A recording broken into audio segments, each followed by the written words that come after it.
to week 16 for geometry. This week we're going to cover 4 different sections.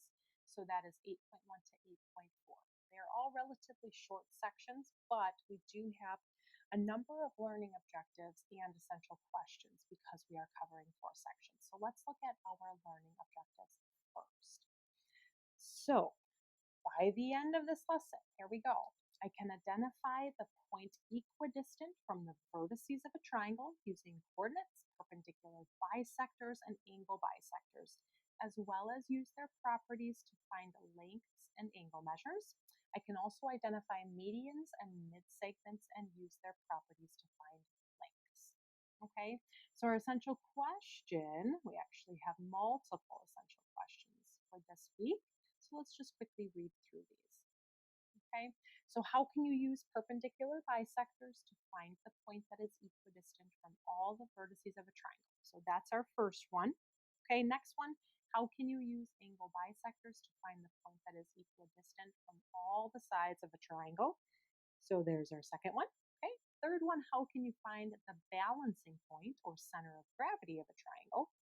And then our last one, how are the segments that join the midpoints of a triangle's sides related to the triangle's sides? Okay, so we'll be answering all 4 of those in our lesson today.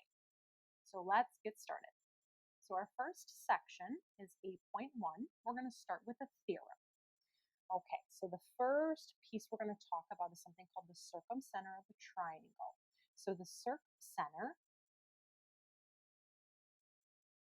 okay, this is related to the perpendicular bisectors. Okay, so let's move this here. And we'll talk about that illustration in a minute. So the perpendicular bisectors of the sides of a triangle. Okay, perpendicular bisectors of the sides. They intersect at a point that is equidistant from the vertices. Okay, that point, that center point right there, point P, that is called the circumcenter. So it's related to those perpendicular bisectors of the sides. Okay, so these side lengths are equal, PA, PB, and PC. Okay, so where those perpendicular bisectors intersect, that point is equidistant, meaning that the length, okay, is the same distance from all of the vertices of the triangle. So we're going to use this theorem first. All right, so let's do an example and then we'll move on to our next section. Okay, so for your summative this week, this is going to focus on questions 4, 8, and 10. Okay, so we have an illustration here. Okay, take a look. Notice we have those 90-degree symbols. So we'll talk about what that represents. So here's what we have. KZ, LZ, and MZ are the perpendicular bisectors of triangle GH and J. So the perpendicular bisectors. Okay, that means they're intersecting right at that circumcenter point. So use the given information to find the length of each segment. Okay, now note the figure is not drawn to scale. Okay, so as we start coming up with some of these lengths, just keep that in mind. Okay, so we have 2 different pieces. The first one, so example A. So here's what we're given. ZM is 7. So I'm going to go ahead and put that right in. Okay. ZJ is 25. And HK is 20. Okay, now we might not use all 3 of those. We might, it just kind of depends. So we're going to find 2 different side lengths. So the first one that we're going to find is ZH. So that's right here, ZH. All right, so let's do that one first. ZH, right, that's part of our perpendicular bisector, right, of GJ. So that means where these bisectors intersect, again, this is our circumcenter.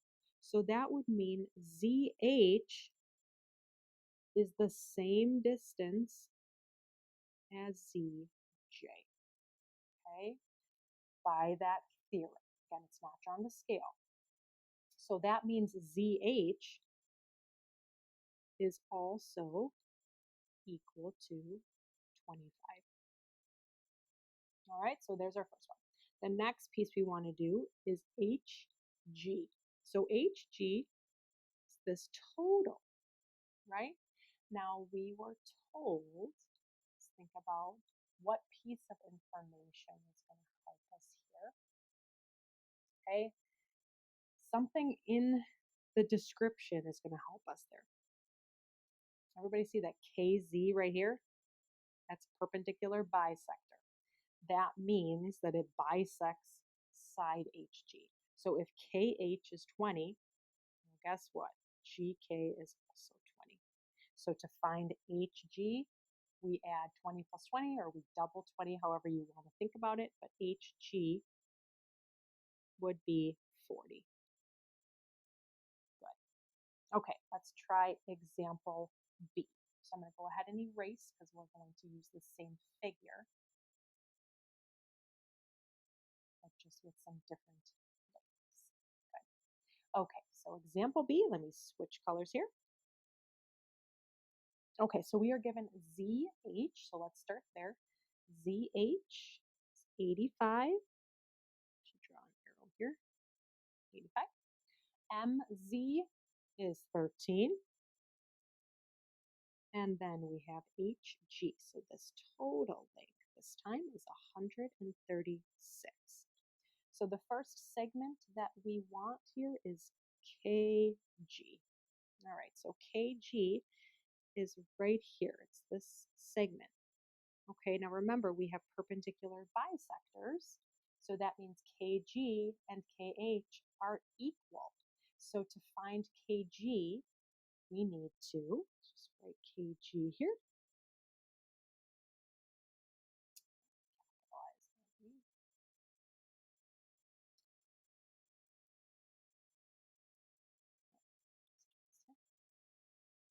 KG, there we go, equals 136 divided by 2, because those two segments are KG and our KH, they are equal. All right, so if we take 136 divided by 2, let's see what we get here. All right, 68 comes out evenly. All right, so our KG component would be 68. All right, so our next piece we're trying to find is our ZJ. So again, our point Z here, that would be our circumcenter. So that means that distance from point Z to our vertices are all the same length. So if ZH is 85, that means that our ZJ is also 85.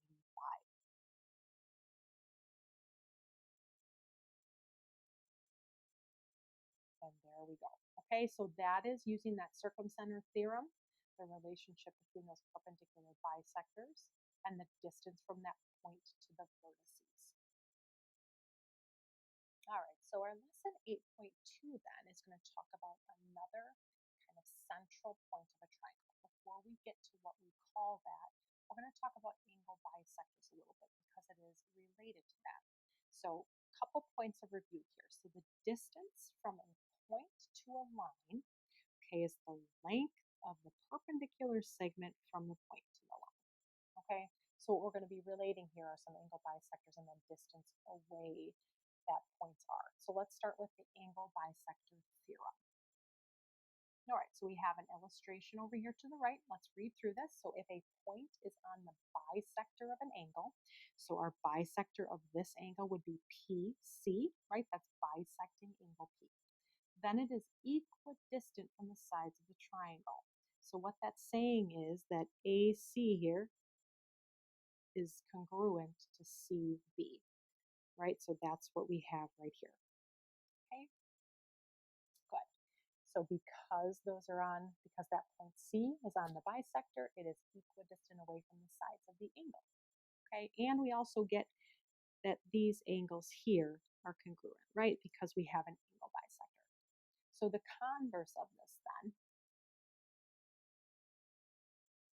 if a point on the interior of an angle is equidistant from the sides of the angle, then it is on the bisector. So if we kind of go the opposite direction, if we know that these two are congruent, right, then we know that it's on the angle bisector and these two angles here are congruent.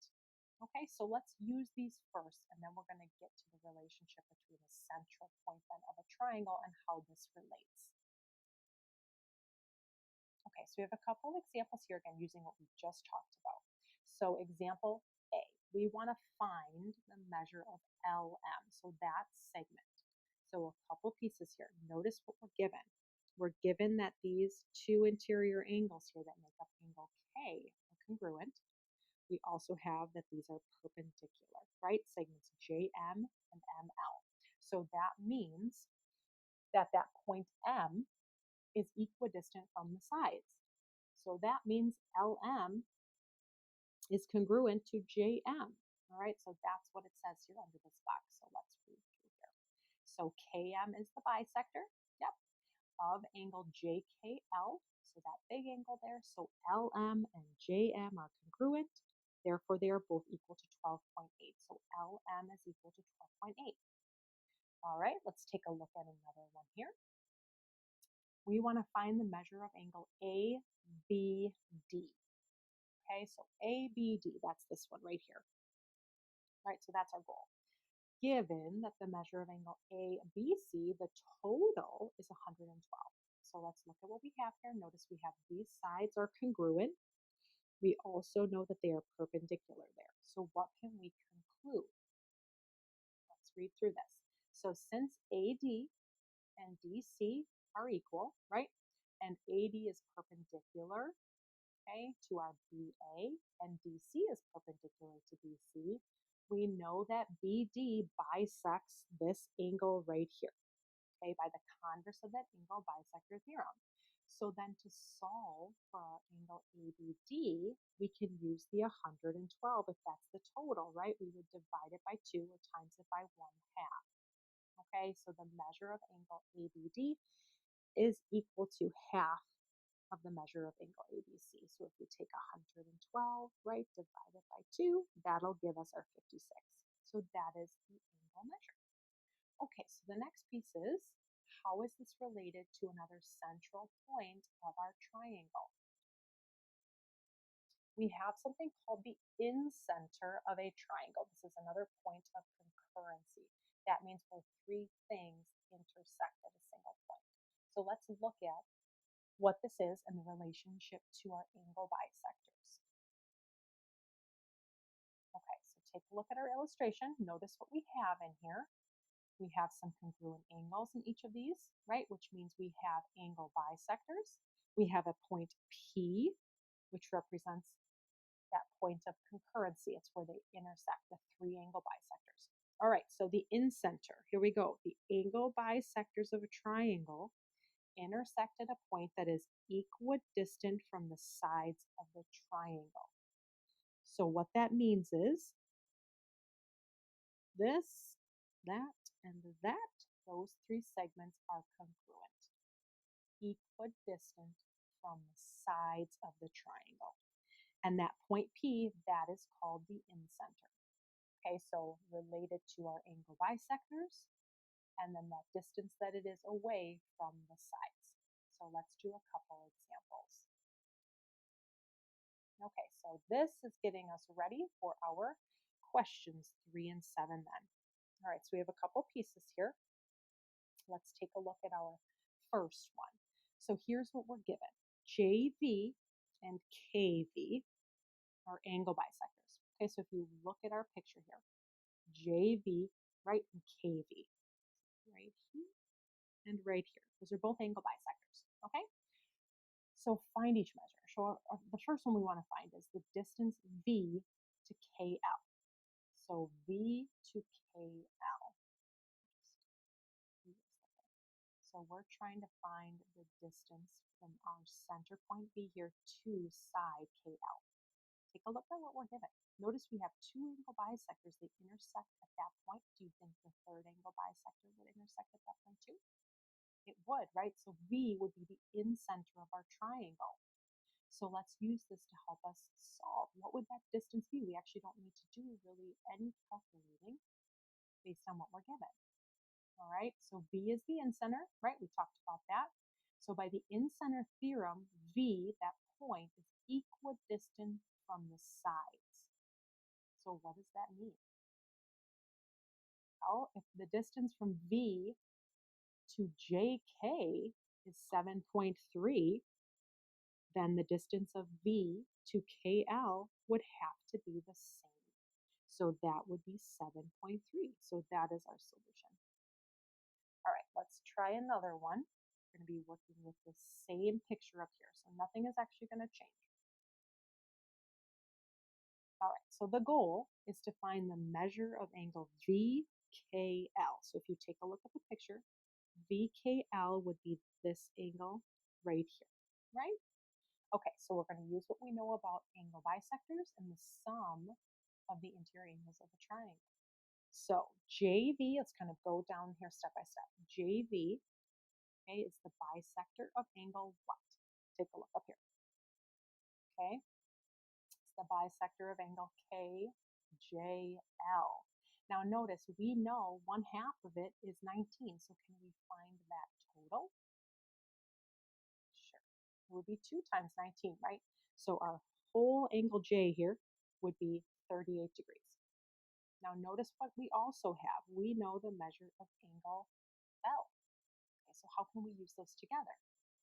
Well, we know the triangle sum theorem says that the measures of all 3 interior angles is 180. So that means we can take our 38 from angle J plus our 106 from angle L plus angle K, right? And that total needs to be 180. So if we work through the math, right, if we add these two together and subtract them from 180, again, let's kind of do this step by step here. We would subtract 144, bring it to the other side. So the measure of angle JKL, this whole thing, would be 36. Our goal was to find half of it, right? We want to find VKL. So our final step here is to take our 36 and we would times it by a half or divide by 2. However you want to think about it, but our answer would be 18 degrees. So that is our solution. Good. All right, let's try one more piece here. Okay, still getting us ready for questions 3 and 7. Okay, so we have a new picture here. Let's think about what we're given here. So QX and RX are angle bisectors. Good, all right. Find each measure. So the first one, we want the distance from X to PQ. So because we know that we have 2 angle bisectors, point X would be the in-center of our triangle, right? So the in-center is equidistant from the side lengths.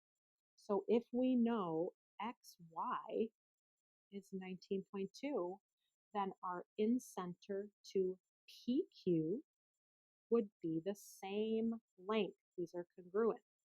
So that means that distance would be 19.2. Okay, so our next one is we're solving for an angle measure. So we want, let me just get another color here.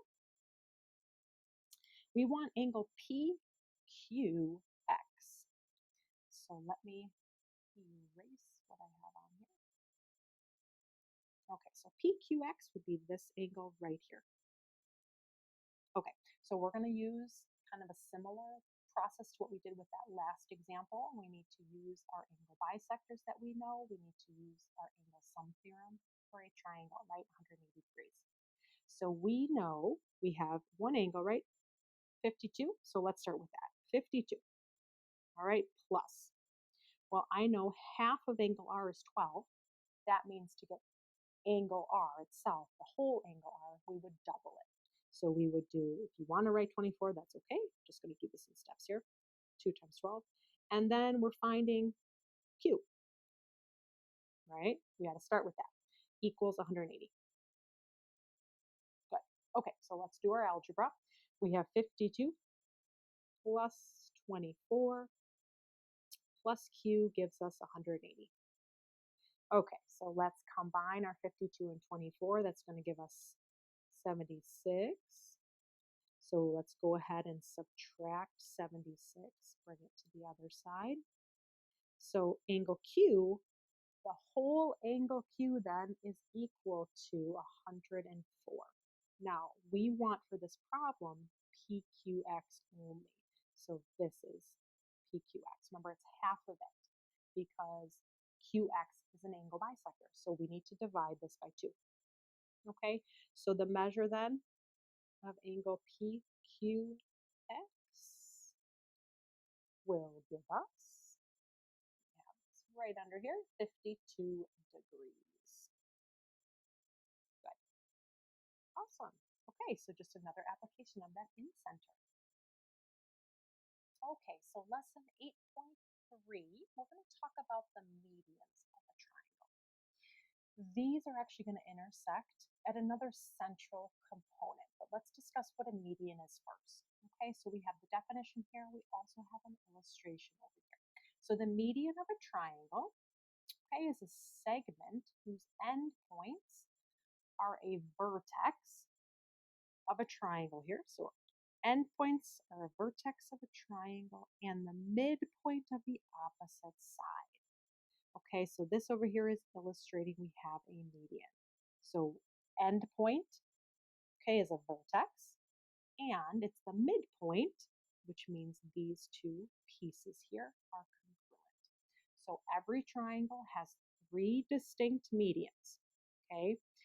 So you can use construction tools to show that these 3 medians intersect at a point, and it's actually the balance point of the triangle.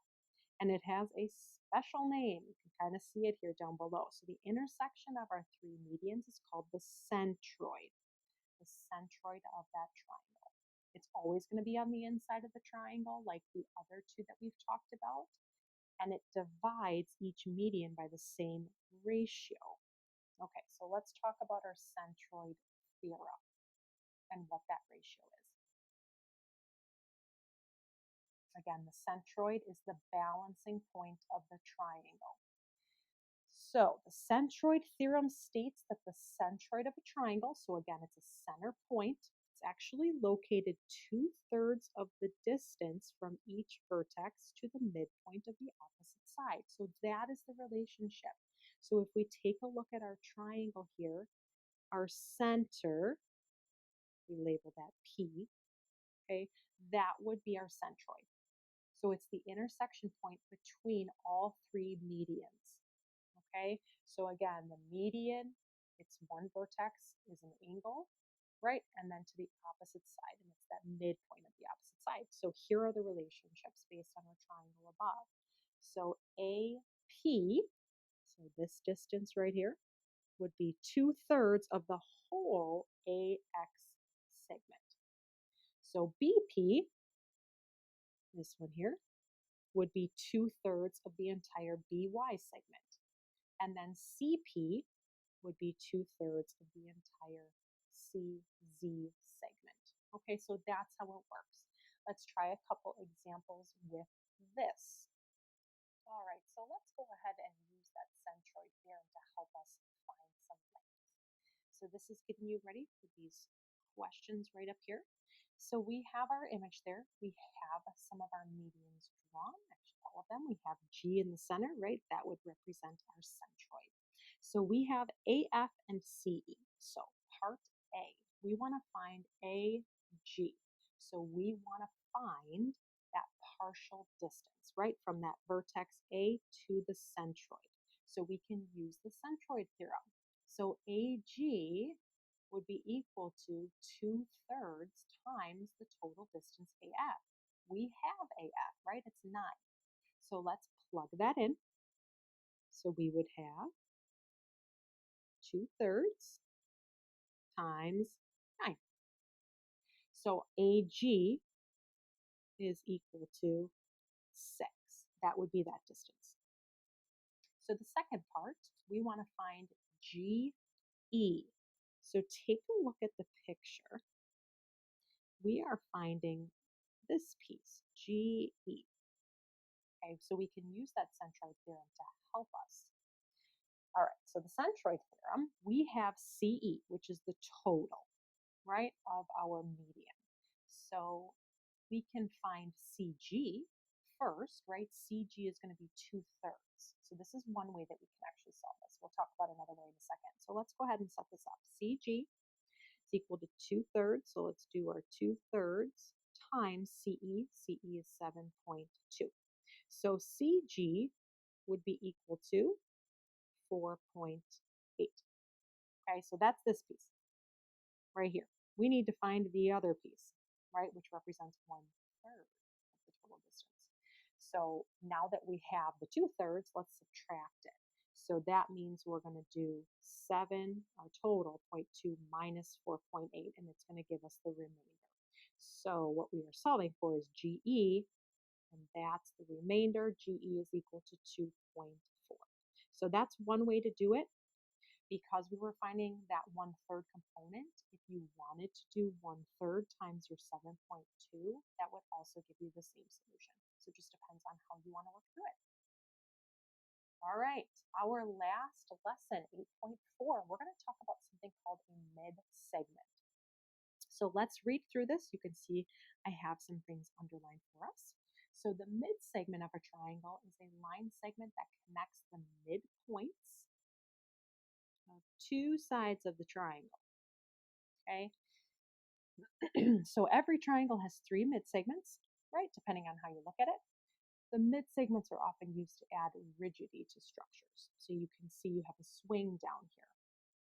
Let's say this is DE right across here. That would be the mid-segment of triangle ABC. So it's connecting the midpoints of two sides. So it would be connecting the midpoint of this side and this side, and that forms that mid-segment. So mid-segments have some properties with the rest of the triangle. So let's go there. So we have our mid-segment theorem. So the mid-segment of the triangle is parallel to the third side. That's one part. Okay, so this right here, and then that third side down at the bottom, those would be parallel. Okay, so we could mark with our parallel segments, right? And it's also half as long as the third side. So we get 2 pieces when we talk about triangle mid-segments. All right, so let's try a couple examples and then we'll be all set. All right, so getting ready for questions 1 and 2. So we have an illustration over here to the right. Okay, so notice we're given a couple different side lengths and then an angle measure. So part A, we want to find UW. So UW right here. Okay, by the triangle mid-segment theorem, the length of that mid-segment UW is half the length of ST. Okay, so we have ST right there. Okay, so that means to find UW, we have to cut it in half. So times it by half, divide by 2, however you want to look at it. Okay, so if we take our 10.2 then and we divide by 2 or times by half, that distance, our UW, is 5.1. So there is that piece right there. Okay, so part B, let's complete the reasoning to find the measure of SVU. So take a look at the picture. We're looking for SVU. So that is this angle right here, SVU. So our other piece that we know if we have mid-segments, right, is we get a set of parallel lines. So if we're looking at UW, that's the mid-segment, right, and then we have ST, those lines are parallel. So we can actually use what we know about parallel lines and something called a transversal, right, if we consider a different color here. UV, a transversal between our parallel lines. We can now bring in our angle pairs. So if we have a set of green lines there, they are parallel. We're going to say our pink line is a transversal. We have a pair then of alternate interior angles, which we know are congruent. So the angle we're trying to find, the measure of angle SVU is equal to 41, right? Because we have our alternate anterior angles. Let's just write that here.